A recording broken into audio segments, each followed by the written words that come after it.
Hi everyone, my name is Adelicia Gunn and I am the Program Specialist in Financial Conflicts of Interest and Export Control for UNM main campus and also the branch campuses. Today I'm going to talk to you about two research compliance areas. The first is financial conflicts of interest at UNM. And for this presentation, we're going to talk about more of the processes associated with this compliance area. And the same thing for export control. So it's not going to be really about what are the regulations and what do I have to disclose, but more about what does the process look like to submit your disclosure, what happens during the initial review, and what's going to happen after. And then how is OSP going to know that you've submitted your conflict of interest disclosure? So that's kind of what we're going to talk about today. So just a general overview. What are financial conflicts of interest? So a financial conflict of interest occurs in the academic research environment where an investigator's private interest in an outside entity may create an actual or potential conflict of interest to his or her primary allegiance to the institution. So, with that said, conflicts of interest are inevitable in the modern research environment. These are actually situations that we want to occur. So all too often people view conflict as a negative word, right? It has a negative connotation.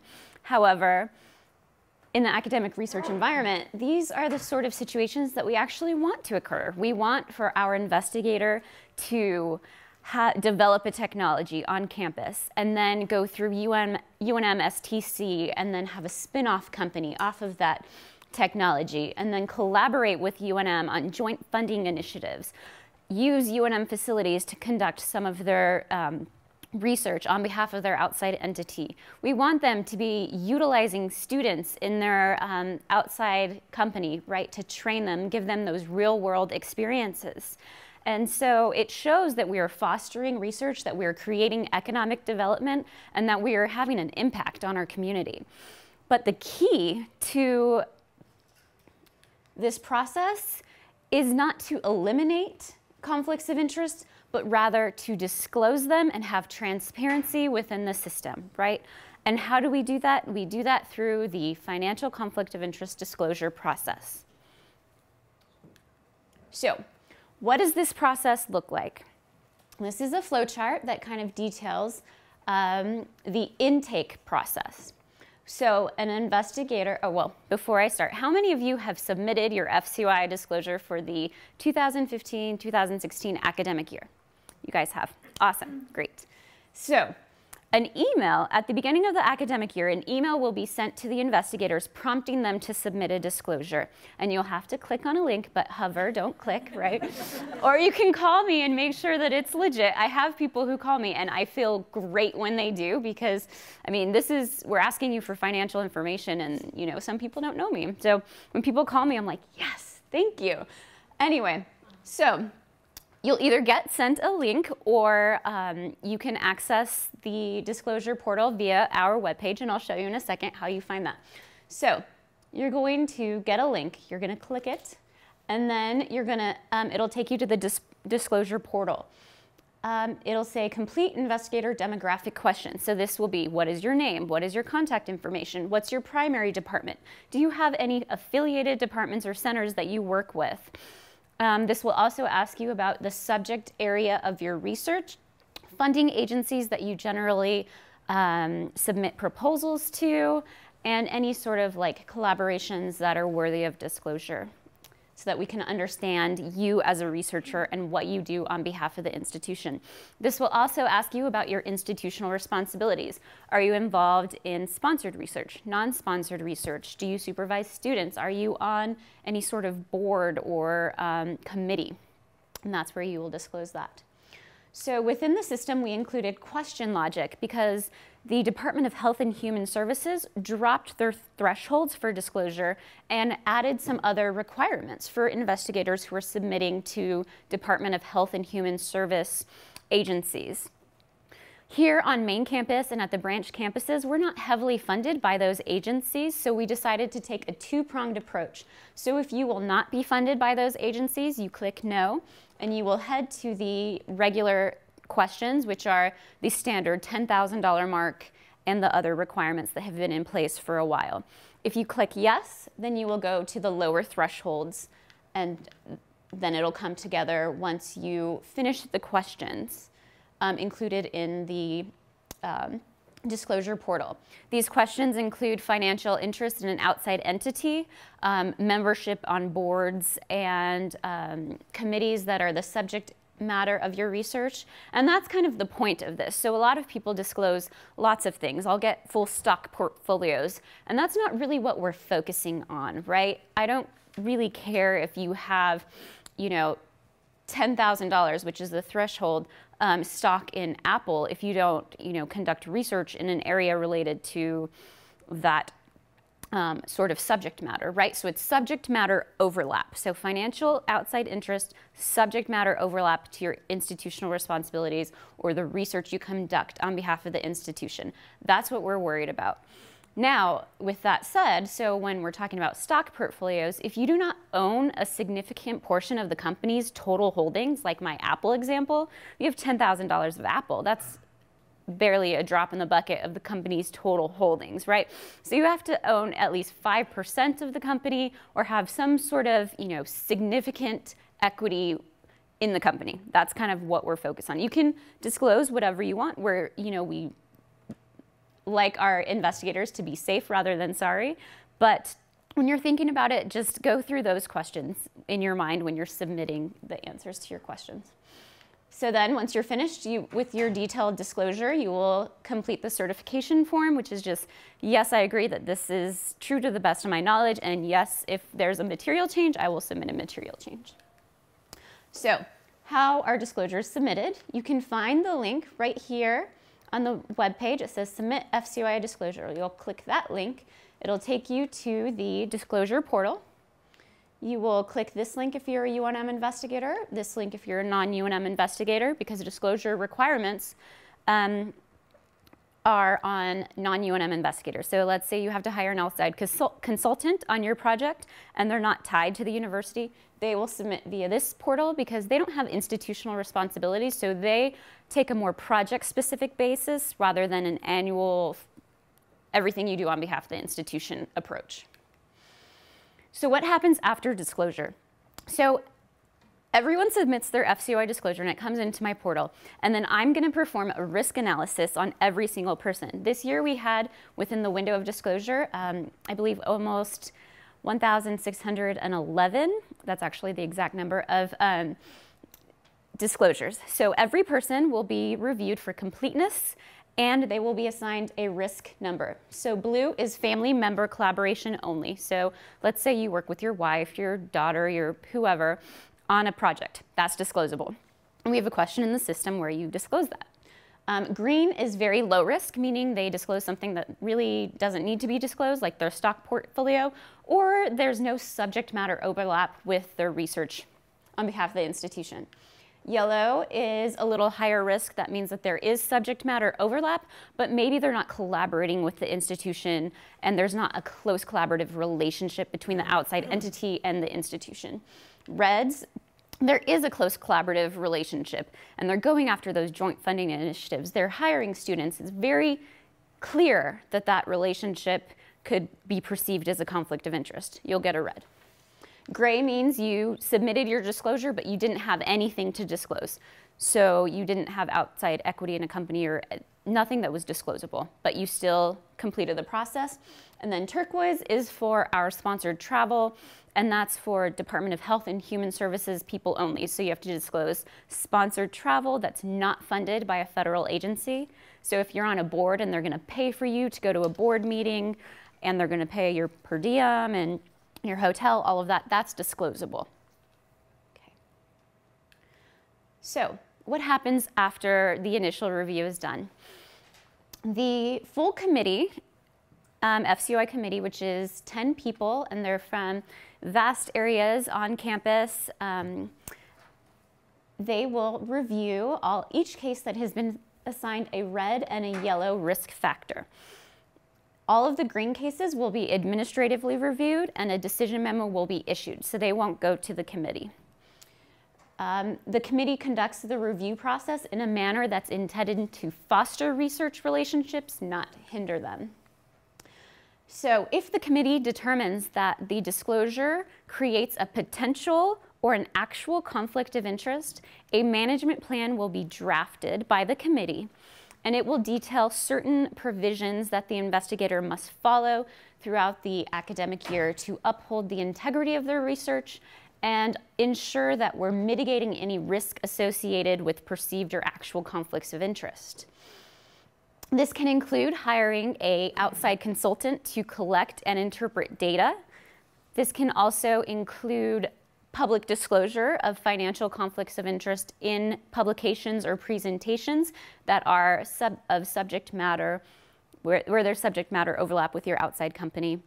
And we always implement a monitor. So the monitor is going to be like your guide. If you have questions, like you're going to embark on a funding initiative and you have questions about whether this is a conflict of interest, you will go to your monitor and seek advice.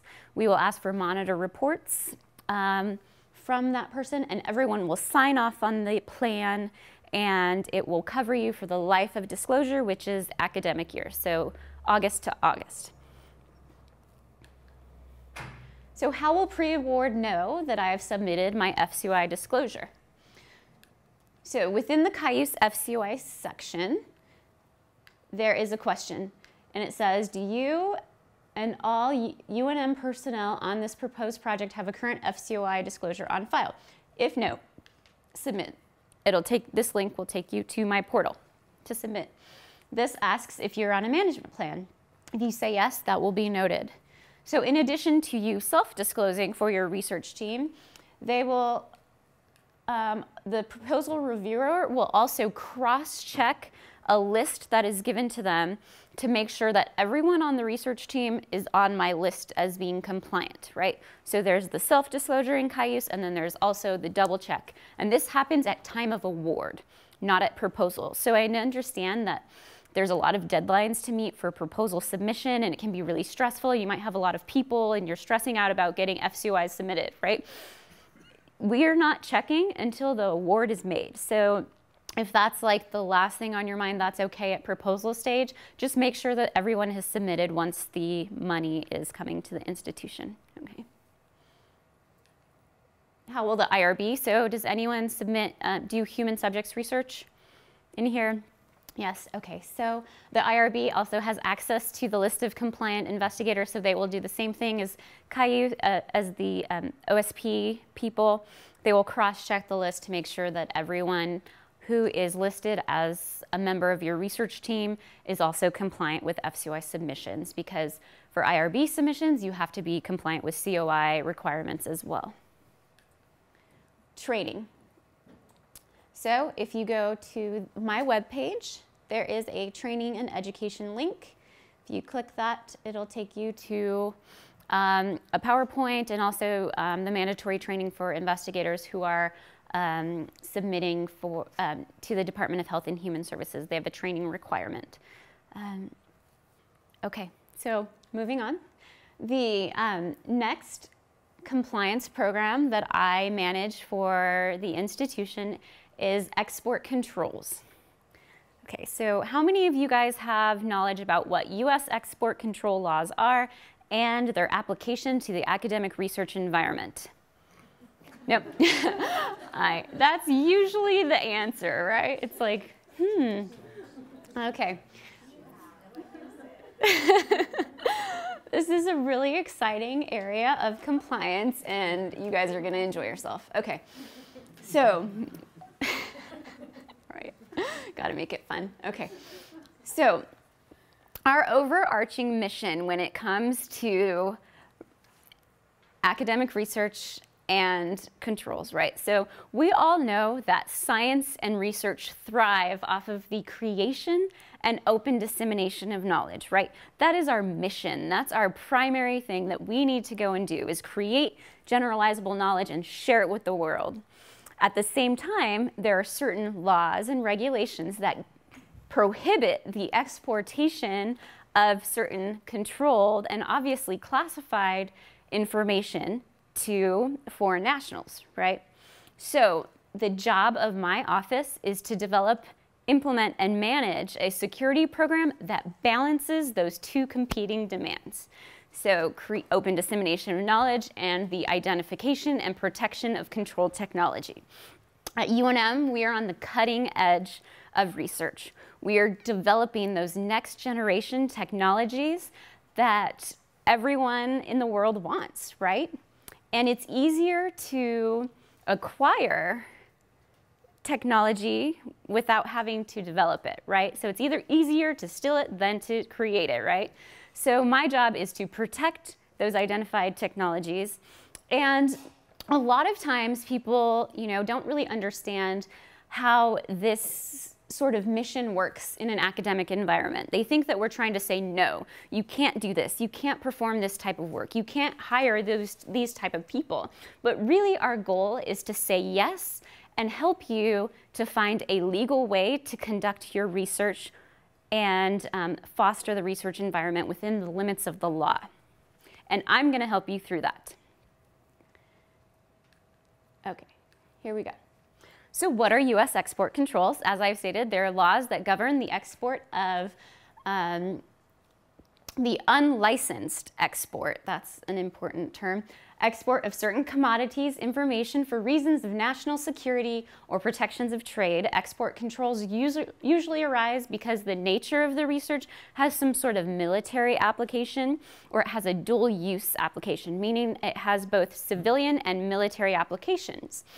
An example of a dual use technology would be your car clicker, right? You can open your car, we probably do it every day, but if you tailor the technology a little bit, you can set off a bomb, right? So to some countries, your car clicker is export controlled.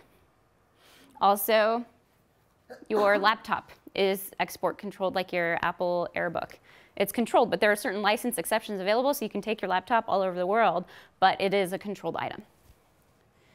Okay, so I'm not going to give an in-depth regulation training right now. This is more about processes at UNM and how you get through that. So if you would like a more in-depth training on what U.S. export controls are and their application in the academic research environment, you can contact me, or you can sign up for one of my Learning Central trainings,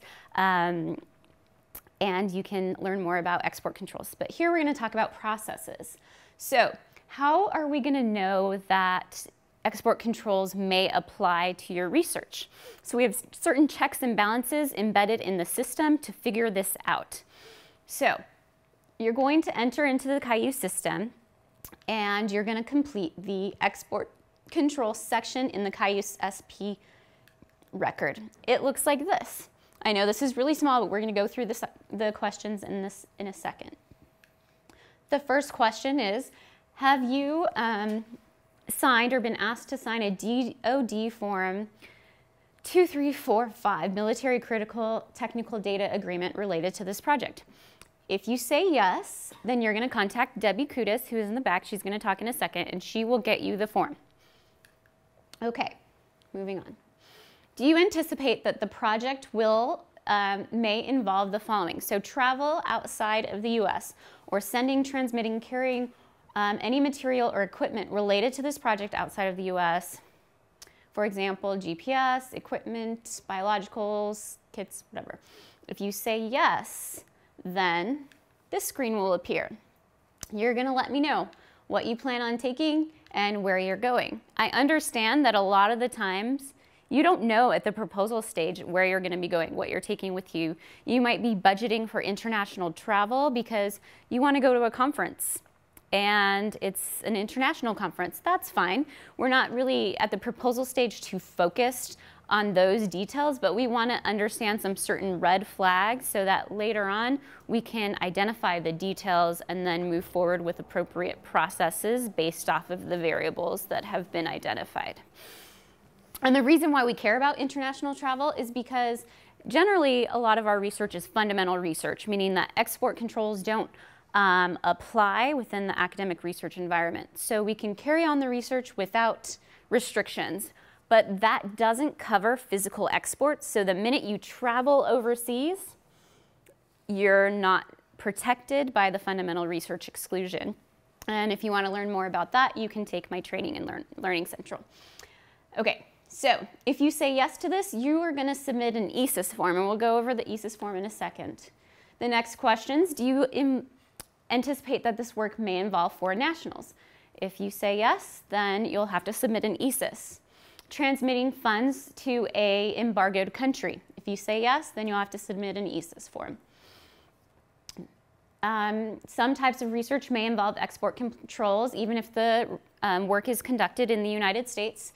So this asks questions about non-commercial encryption software, equipment, technology, materials, software, specifically designed or modified or even adapted for military purpose, and also classified equipment.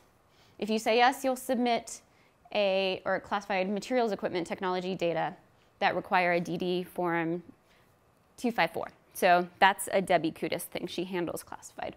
But you'll submit an ESIS form. This is the ESIS form. So this will ask you questions about publication restrictions, government restrictions on publication, restrictions on foreign nationals, international travel, whether the information is commonly taught in the academic research environment, and other things about encryption, select agents, trade secrets, embargoed countries, ITAR, EAR, all of those things. If you have questions about what those things mean, you can call me up and ask me, and you can tell me, okay, this is my project, this is what I'm doing. Can you help guide me through submitting this form? And please ensure that you answer each question and that the PI provides enough information on the second page. It's like the additional information form, if it's warranted. There's little stars in there that'll say, you know, please submit more information. So red flags for generally export controlled kind of subject matter. So anything that deals with semiconductors, lasers, sensors, optics, robotics, UAVs, information systems, navigation systems, aeronautics, marine or space systems, cryptography and encryption technology, and nuclear technology. So these are the type of technologies that really have some sort of application to export control laws. So these are kind of red flags to look out for. So what happens? You submit your like export control information in the Cayuse record, and then you submit your ESIS if you have to submit an ESIS, and then you submit your proposal and you wait. And then you get an award and we're like, yay, we got money. So what happens after that? So the contract and grant reviewer is going to look at the terms and conditions of the award. They're going to look at your questions in the Cayuse system. They're going to look at your ESIS document and determine whether a full export control review is warranted. If an export control review is warranted, it's going to get sent to me. I'm going to conduct my export control review, and then the export control officer will send my determination via email to the contract and grant administrator, and then I'll also upload a note into the Cayuse system letting them know the results of the review. So when we have projects that are considered export controlled, meaning that they're not covered by the fundamental research exclusion, or they're dealing with those sort of controlled technologies, we have to develop a security plan to protect the integrity of that data and ensure that we are protecting it from unauthorized access. How do we do that? We develop a technology control plan, and this is basically a security plan that the research team will have to follow throughout the facilitation of their research activities. A technology control plan memo will be uploaded into the Cayuse SP system, letting OSP know that a TCP covers that project. They're not going to know the details of the security plan because it identifies certain rooms on campus that are controlled, and you know, we don't want that information to be available to the masses. It's kind of a need to know confidential document. But there will be a memo uploaded stating that a TCP is covering this project. So where can you find information and services? So there are lots of forms that you can fill out. There's the ESIS form, right? If you need to hire a foreign national and you're sponsoring their visa, there's the I-129 deemed export form that I have to complete. You can find that on our webpage. Also, all of my processes are available. This includes the export control review, the pre-award process, processes for property disposition. All of those things are available on my webpage right here. We also have resources for researchers. So these are like common questions, like I'm going to be conducting research using this sort of technology, and I have to travel, overseas. Do export controls apply? So these are just, common things that can help you think about export controls and whether they apply to your research activities. And again, if you have any questions with regard to how this applies to what you do specifically, you can call me and have an in-person, very specific training where I can assess what your needs are as a researcher and what we can do to help mitigate risk to yourself and to the and to your research team. Next. So training and education. Here's a little link that'll take you to a training and education page.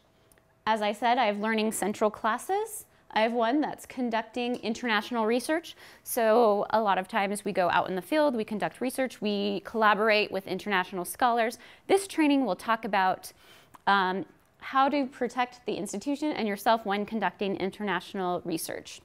I also have export controls at UNM, which is a more general export control training that talks about what export controls are, what are the regulatory agencies that have jurisdiction over export controls, and what are the processes. And it also talks about case studies and it gives examples of the consequences of non-compliance. So I give examples of researchers who have gone to prison for violating export control laws, because those are the consequences of non-compliance. If you willingly violate U.S. export control laws, you will go to prison, and UNM won't sit in prison for you, so you're personally liable, and you'll have to pay for your own, attorney's fees and any fines that are associated. So that's why we take this stuff really seriously, and we try to provide as many services as possible so that we don't end up in that sort of situation. And that's why we ask for so much information from you, because we're shifting the risk from the individual to the institution by collecting all of that data and making those decisions for you. So if you just go off and do it on your own, you're personally liable. But if we're here to assist you and you try to, engage in the process to make sure that you're doing the right thing, then you probably won't go to prison if you unknowingly violate the law. Other services that my office offers: deemed export determinations for H-1B visas, temporary export memos for international travel. So let's say you're going to a conference, you would need to take your laptop or a presentation. I will do a regulatory analysis to determine whether export controls apply based off of the location where you're traveling, the specific items that you take, the end user, the end use, all of these other variables that I will take into consideration, and then provide you with an official memo on behalf of the institution stating that your items have been cleared for export. And this mitigates risk, again, to the individual and shifts it to the institution when you're traveling abroad. Equipment reviews for surplus property. Let's say that you have a big piece of equipment and you want to auction it off. I will do a review before they auction the item off. Material transfers, Material transfer agreements have to come through me, investigating suspected violations, and protection of controlled equipment. Do you guys have any questions with regard to export controls? This is a really complicated topic and it's hard to get through. I tried to focus on, processes and not really the full base of regulations. I think you guys took the training, you watched the video, right? So that kind of went over it more in depth with regard to what the regs are. But okay, now Debbie Kudis is going to talk about industrial security. Adelicia and I, our main job at UNM is to keep people out of jail and to make sure their research isn't stolen. Okay, so I used to put people in jail, now I keep them out. I don't know which one I like better.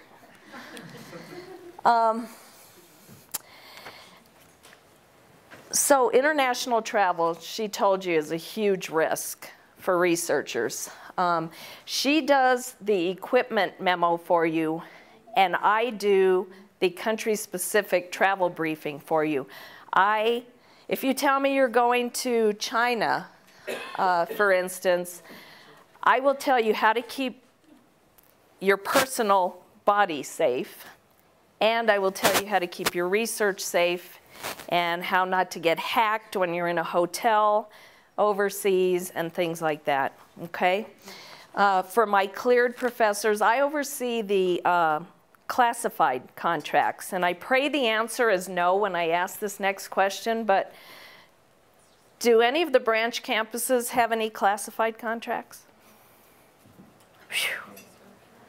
Okay, because I'm the facility security officer for all of UNM, and that's including HSC, which is pretty rare because, you know, the Lomas divide, you know, we sometimes don't talk to each other, but they have to talk to me. So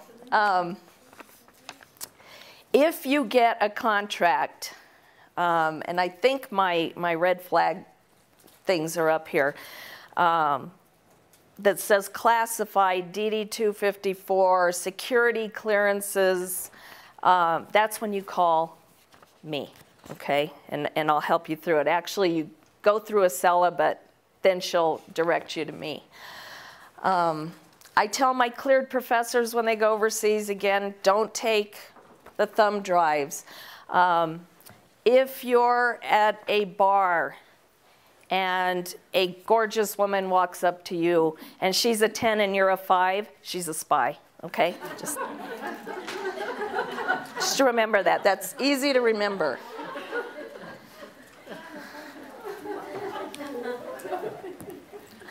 So I initiate security clearances. I do counterintelligence briefings like I just told you. Visit requests to the labs. If any of your people need those, I'll do those for you. And all kinds of training and education. The red flags, these are the terms that if you find in your contracts, I will help you through those terms.